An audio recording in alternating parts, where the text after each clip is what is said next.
Vasudevaya. Om Namo Bhagavate Vasudevaya. Om Namo Bhagavate Vasudevaya. Om Namo Bhagavate Vasudevaya. Om Namo Bhagavate Vasudevaya. Srimad Bhagavatam, Canto 3, Chapter 32, Text 39, and I'll do 42. Naitat Kalayo Padishan Navinitaya Kahichit Na Stabdhaya Na Bhinnaya Naiva Dharma Dvajaya Cha Naitat Kalayo Padishan Naitat Kalayo Padishan Navinitaya Kahichit Navinitaya Kahichit Nastabdhaya Nabinnaya Nastabdhaya Nabinnaya Naiva Dharma Dvajaya Cha Naiva Dharma Dvajaya Cha Naitat Kalayo Padishan Navinitaya Kahichit Nastabdhaya Nabinnaya Naiva Dharma Dvajaya Cha Na Etat, this instruction, Kalaya, to the envious, Upadishat, one should teach, Na, not, Avinitaya, to the agnostic, Kahichit, ever, Na, not, Stabdhaya, to the proud, Na, not, Binnaya, to the misbehaved, Na, not, Eva, certainly, Dharma Dvajaya, to the hypocrites, Cha, also, translation. Lord Kapila continued, the instruction is not meant for the envious, for the agnostics, or for persons who are unclean in their behavior, nor is it for hypocrites or for persons who are proud of material possessions. Text 40. Na lolupayo padishan na garuda chetase na bhaktaya chame jatu namad bhakta dvisham api. Translation. It is not to be instructed to persons who are too greedy and too attached to family life, nor to persons who are non-devotees and who are envious of the devotees and of the personality of Godhead. Purport. Persons who are always planning to do harm to other living entities are not eligible to understand Krishna consciousness and cannot enter into the realm of transcendental loving service to the Lord.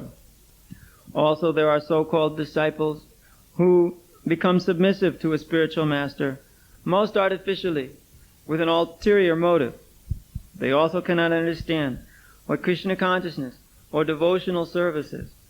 Persons who, due to being initiated by another sect or religious faith, do not find devotional service as the common platform for approaching the Supreme Personality of Godhead, also cannot understand Krishna consciousness. We have experienced that some students come to join us, but because of being biased in some particular type of faith, they leave our camp and become lost in the wilderness. Actually, Krishna consciousness is not a sectarian religious faith. It is a teaching process for understanding the Supreme Lord and our relationship with Him. Anyone can join this movement without prejudice, but unfortunately there are persons who feel differently. It is better, therefore, not to instruct the science of Krishna consciousness to such persons. Generally, materialistic persons are, after some name, fame, and material gain. So if someone takes to Krishna consciousness for these reasons, he will never be able to understand this philosophy. Such persons take to religious principles as a social decoration. They admit themselves into some cultural institution for the sake of name only, especially in this age. such persons also cannot understand the philosophy of Krishna consciousness. Even if one is not greedy for material possessions, but is too attached to family life, he also cannot understand Krishna consciousness.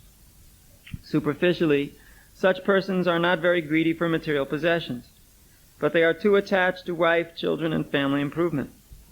When a person is not contaminated by the above-mentioned faults, yet at the ultimate issue is not interested in the service of the Supreme Personality of Godhead, or if he is a non-devotee, he also cannot understand the philosophy of Krishna consciousness.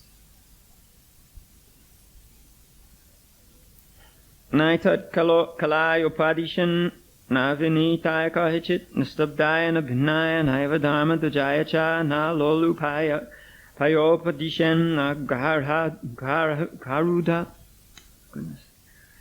chetase na bhaktaya chame jatu namadbhakta vishamapi. Lord Kapila continued, this instruction is not meant for the envious, nor for the agnostics or for persons who are unclean in their behavior, nor is it for hypocrites or for persons who are proud of material possessions. It is not to be instructed to persons who are too greedy and too attached to family life, nor to persons who are non-devotees and who are envious of the devotees and of the personality of Godhead.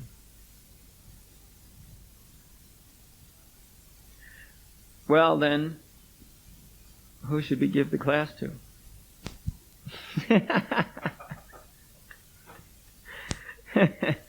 Since all of us are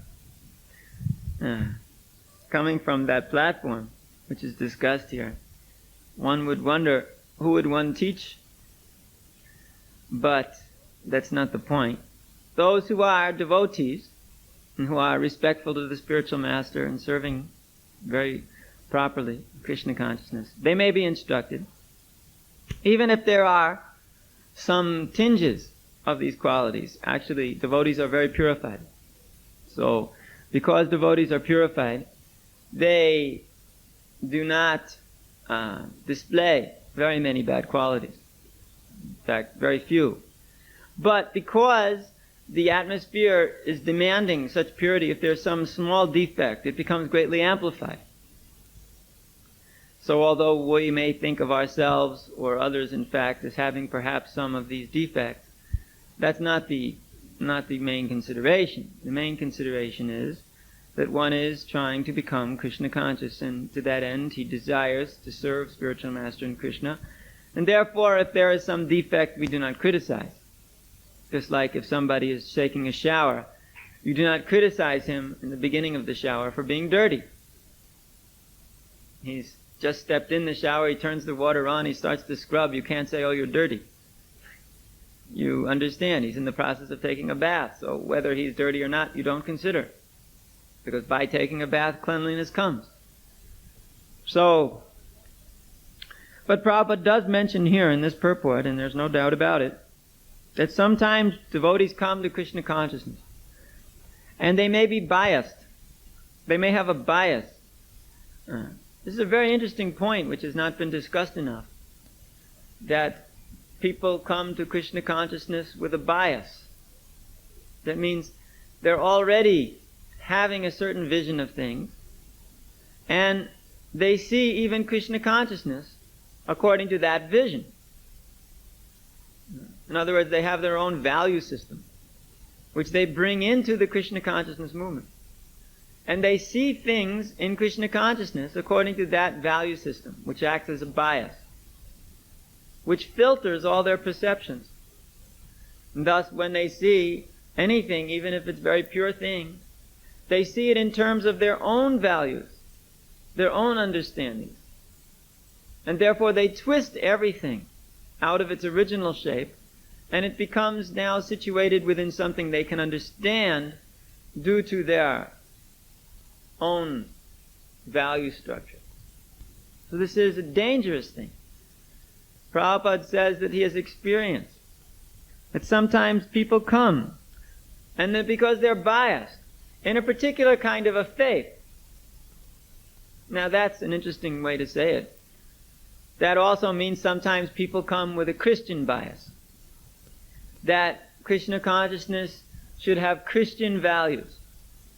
Love thy neighbor as you love thyself. Do good unto others as you would have them do good unto you. Honor thy father and mother.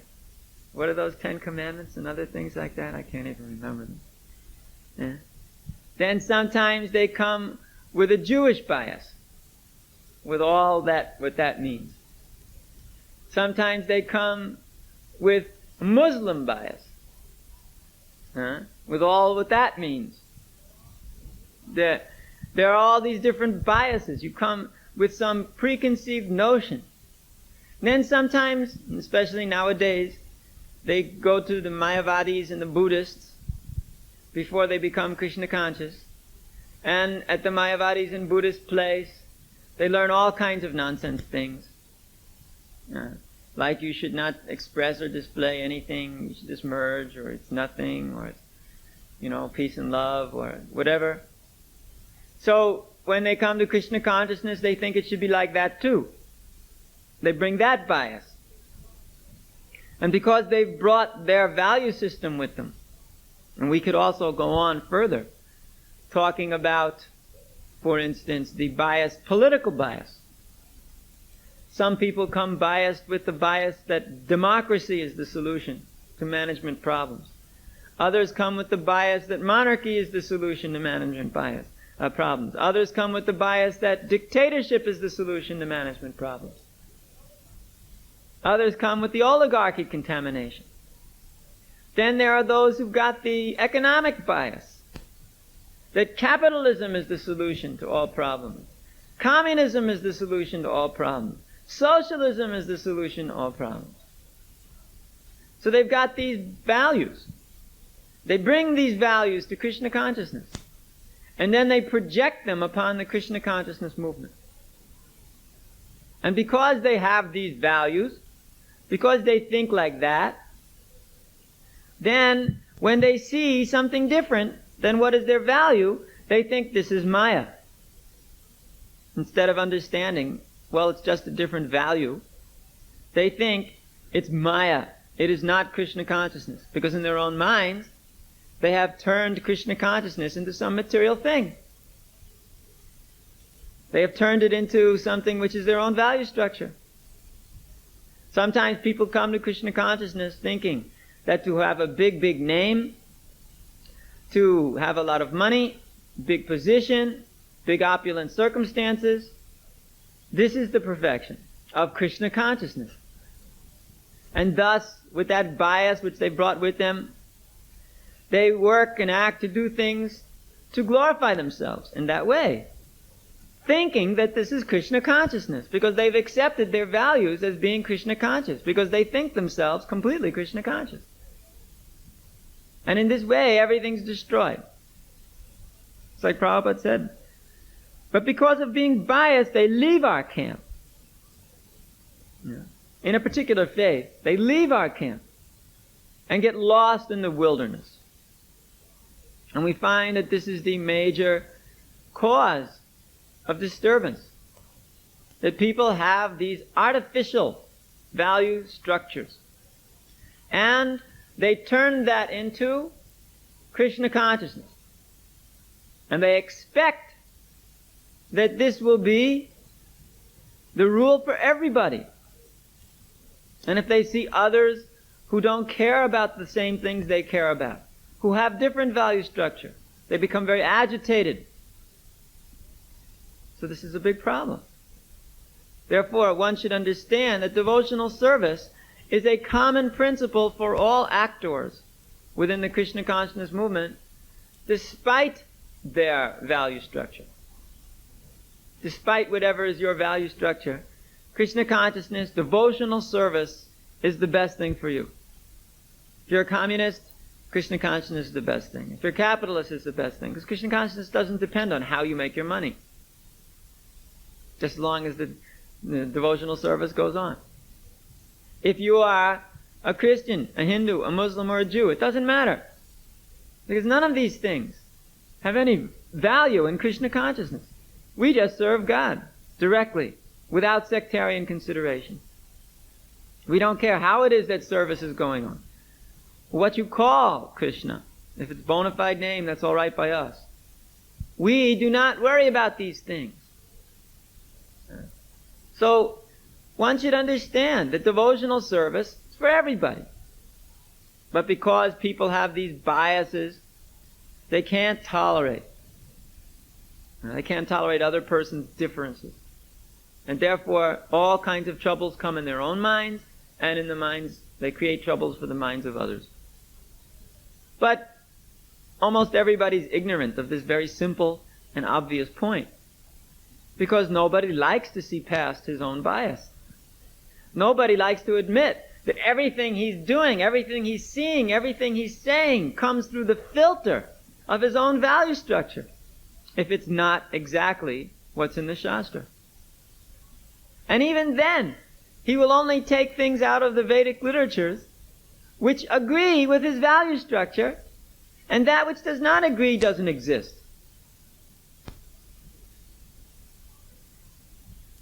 We see it all the time.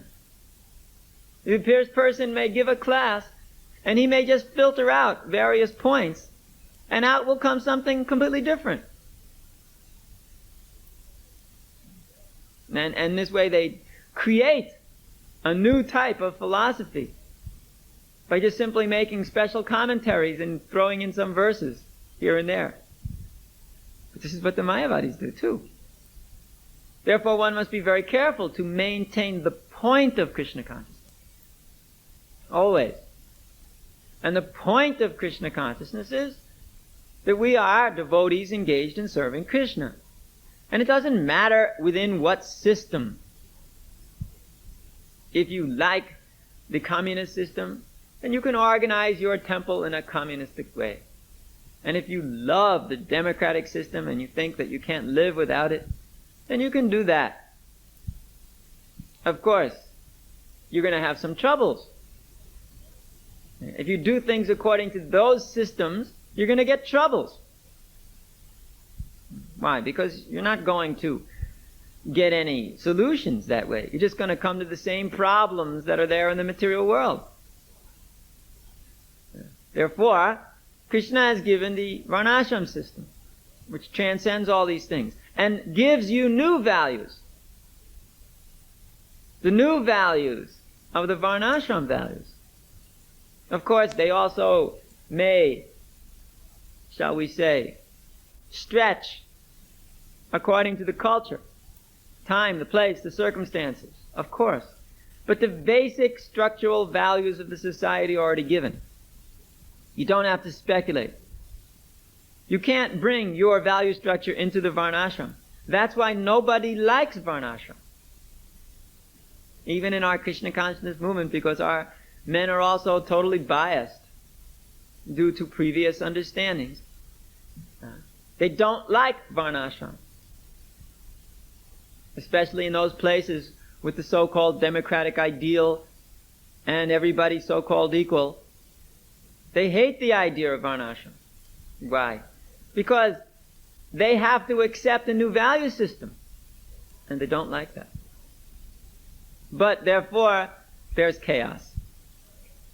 In fact, it's obvious there'll always be chaos as long as one is speculating various social systems. There's only one that works. That's the varnashram system. Maybe you can perform some other systems for some time and have a lot of fun. But they're going to fall down. They have to. Because you cannot go on in these artificial manners unless you've got the blessings of Krishna. And why should Krishna give you blessings to speculate things? By speculation, you get no happiness, no peace, no supreme destination. Yakshashtavidimuchyavartate karmakarta. Those who give up the Vedic instructions and act out of lusty desires, they don't get happiness or peace or supreme destination. On the basis of this verse, we can understand that those who speculate their own social systems or ways of management or whatever will never get happiness, nor peace, nor the supreme destination. Therefore, we must come to the point of the varnashram organization. Otherwise, there's no possibility. But you can't even teach it Because why? Because people are envious. They're greedy for material results. They want name or fame or distinction. They want opulence for themselves. Or they're too attached to family life. Or they're greedy. And yet, Kapila Deva is saying, don't teach such persons. And yet, the only solution is to teach such persons. So it's quite a contradiction. Don't teach these kind of persons means you don't teach anybody nowadays. So what to do? To get to the point where persons can be educated to the point where you can teach them, you have to teach them. Of course, Lord Chaitanya Mahaprabhu said, just give them Harinam, Kirtan, and Prasadam. Do not instruct philosophy except to those like Prakashananda Saraswati Sarvabhauma Bhattacharya. Highly elevated scholars who are above these lower qualities. Them you may speak and instruct. And even then one must be a little careful, just as Chaitanya Mahaprabhu was. And for everyone else, Kirtan, Prasadam, and above all these literatures. Because if somebody will get to the point of hearing the instruction, that means he's a little sincere. Otherwise you can't even read these books. So, in fact, our main preaching business is these main programs for the masses. And when somebody comes who's a little bit sincere, then we instruct him. And sincerity is required. But still, even though we are in our Krishna consciousness movement, still we can't even understand these basic points of value structure, which is factually ruining all kinds of things. So at least if somebody understands this point, we'll be very happy. If somebody is interested in moving forward, in trying to develop things on the basis of a proper understanding of these points, we'll be very happy. But so far, very few are even concerned. Hardly anybody cares. Mainly, we care about economic development. Or we care about fame. We care about placing ourselves in a big position. Or something like this. So these are problems. And we have to face these problems. The whole world is simply problems and solutions. There are problems, now work hard to make some solutions. The whole world's like that. Problems of eating. Hard struggle for existence. Problems of sleeping. Problems of mating. Problems of defending. Struggle, struggle, struggle. It's not that in the Varnashram system there'll not be struggle, but there'll be much less. Because the biggest struggle is the struggle with the mind.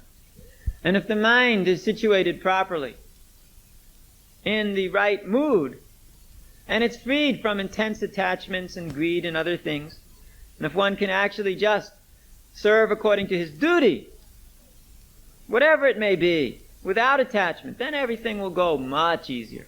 The mind is the problem. Just because we don't want to accept a certain position or a role, then the mind is going to give us so much troubles just because we want some material thing.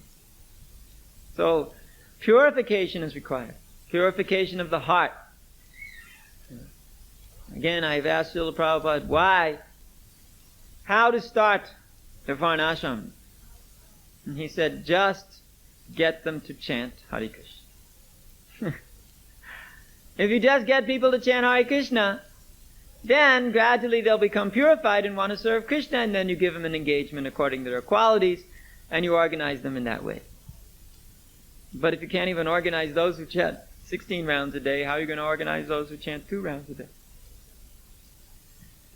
It should be a lot easier to organize those who chant 16 rounds a day than those who chant 2 rounds a day, in theory anyway, isn't it? And if we can't even do like that, then how we expect anything else?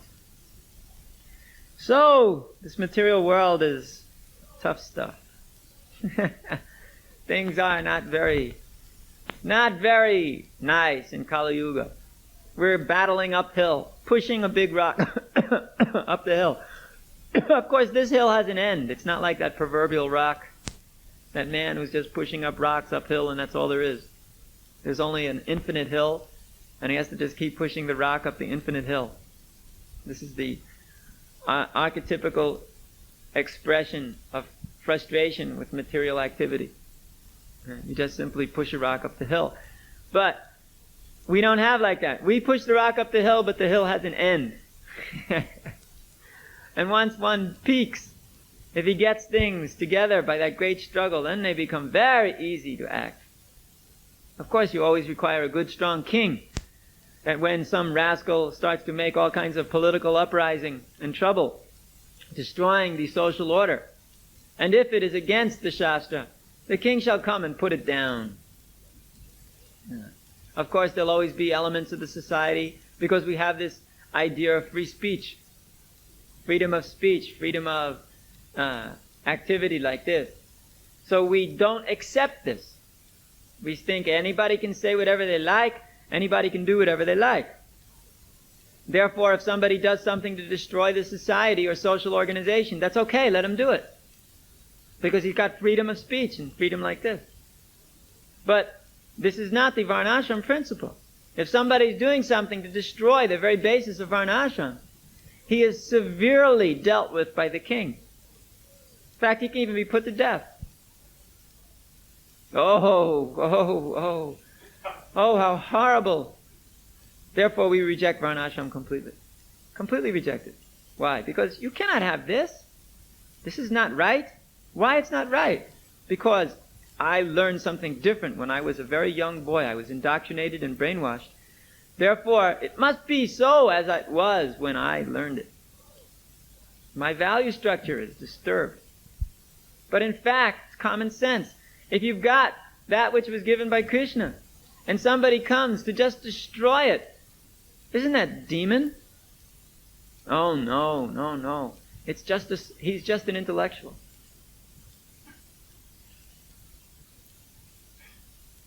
One has to understand things a little bit more sanely. But it's not possible nowadays, because nobody's sane anymore. We have accepted our value structures as sanity. And anything outside of our value structure is insanity. That is the definition of sanity. If you go to a really, shall we say, fixed up professor in the psychological arts, and you ask him, what is sanity? He will tell you quite frankly. It simply means that way of acting which everybody else accepts as sane. And insane is that way of acting which others do not accept as sane. Because in one society, a sane action is in another society completely insane. In one society in Africa, it may be completely sane to do certain kinds of ritualistic performances with one's old grandfather. If you try doing that in Western societies, this is completely insane. Now, who's right?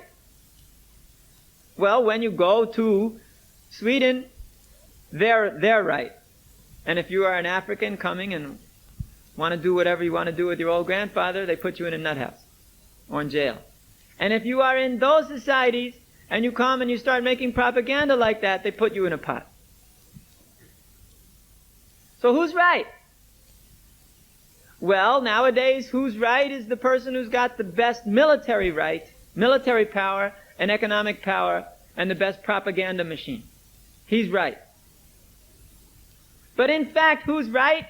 It's according to the Vedic literature. That's the authority. So, if Vedic literature says, leave your old grandpa alone. That's right. Vedic literature also does not recommend you take your old grandpas and stick them into some old age home where they rot. Vedic society says if they're not Sudras or if they're not Vaishyas, put them off to the forest. Gatovanim yad harim ashayeta. Go to Vrindavan. Live there, serve. Go to Jagannath Puri, go to Mayapur, go to the holy places. Don't just stay at home and rot. This you can do, that's sane. Anything outside of the Vedic literature, Vedic instruction, well, I think we could say, starts to enter into the category of insanity. Yet, simple point, nobody understands it. And why is it whenever there's a problem, everybody screams, let us make research? Because although it's obvious what's in all the literatures, because of our value structures and bias, we cannot see what's obvious. Therefore, we have to do research to try to find out the obvious. But we can't, because every time we see something which is against our value structure, our mind either just says, this is not important, move to the next point, or whatever is said becomes twisted up and different, move to the next point, and we never see even what's in black and white right before us. So in this way, it goes on. And it'll probably keep going on until we wake up to the fact that we should just be without prejudice. We should accept what the Veda says. We should accept what Spiritual Master is giving us. And it better be according to what the Veda says. Not again, the Spiritual Master comes and gives a pep talk lecture, like a political campaign that comes from I thinks. And then at the end, everybody roars and screams and jumps up and down and waves banners and flags. This is also not the point. We have to present Krishna consciousness, Srimad Bhagavatam, Bhagavad Gita, as it is. And not to just go around and prove different points for the sake of instructing. But it must be within the Varnashram structure because that's what Krishna wants. So, someday we will understand these points and be very eager to accept. And then things will go on very nicely, without a doubt. So chant Hare Krishna and become purified. And it will happen. Hare Krishna, Krishna Krishna, Hare Hare, Hare Ram, Ram Ram, Hare Hare. And remember, from yesterday we were discussing this point. If you see bad, it's mainly within yourself. It's mainly within oneself.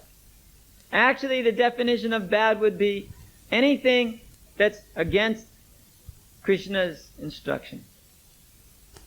And we can understand how we're all not perfectly following Krishna. So we should try and purify ourselves.